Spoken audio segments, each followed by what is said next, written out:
Ассалаумағалейкум, құрметті көрермендер, сіздерге тағы бір мән жайды айтып кететін болсақ, мына жақта көріп жатқан бейне таспаларымыздың барлығы бұл жерде пайғамбар Мұхаммад Мұстафа саллаллаху алейхи вассалам жасаған және пайғамбар Мұхаммад Мұстафа саллаллаху алейхи вассаламның мешіті, яғни рауда деп айтылады. Жасыл күмбезде бұл Айша анамыз бен пайғамбарымыз саллаллаху алейхи вассаламның жатқан жері, бірге жасаған жері. Қазіргі таңда пайғамбарымыз саллаллаху алейхи вассалам осы жерде жатыр. Қазір Айша анамыздың бөлмесінде көмілген, өйткені бүкіл пайғамбарлар өз үйінде көмілетін болған. Көмілген бір бөлмеде Айша анамыз да сол жерде жатқан. Одан кейін қайтыс болған кезде Әбу Бәкір радиаллаху анху, бірінші халифа, яғни Айша анамыздың әкесі Әбу Бәкір радиаллаху анху сол жерге көміледі, бөлмесінде жатып жүрген.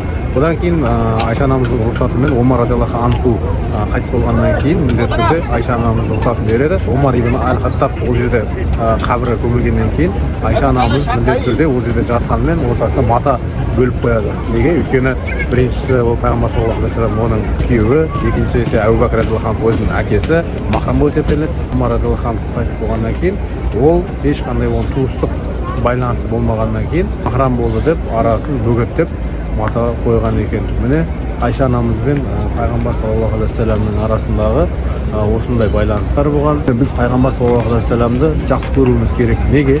Өйткені Айша анамыз бен пайғамбар саллаллаху алейхи вассалам бір күні сұхбат құрып отырған кезде Айша анамыз өтінеді: "Я Расулаллах, менің дейді өткен және болашақтағы күнәларымды кешіруін Аллах тағаладан сұраңызшы" дейді. Сол кезде пайғамбарымыз көңіл күйі жақсы болған кезінде екі қолын көтеріп: "Я Аллахым, Айшаның өткен және болашақ күнәларын кешіріп жәннат нәсіп етші" дегенде Айша анамыз жас балаша қатты қуанған екен.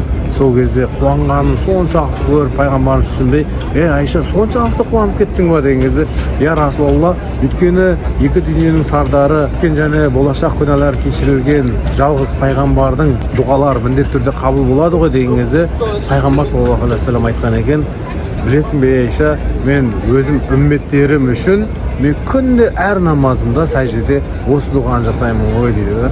Қараңыз, қияметте біздер үшін шапағатшы болған Расулуллах, екі дүние сардары Наби алейхиссаламды біз неге жақсы көрмеске?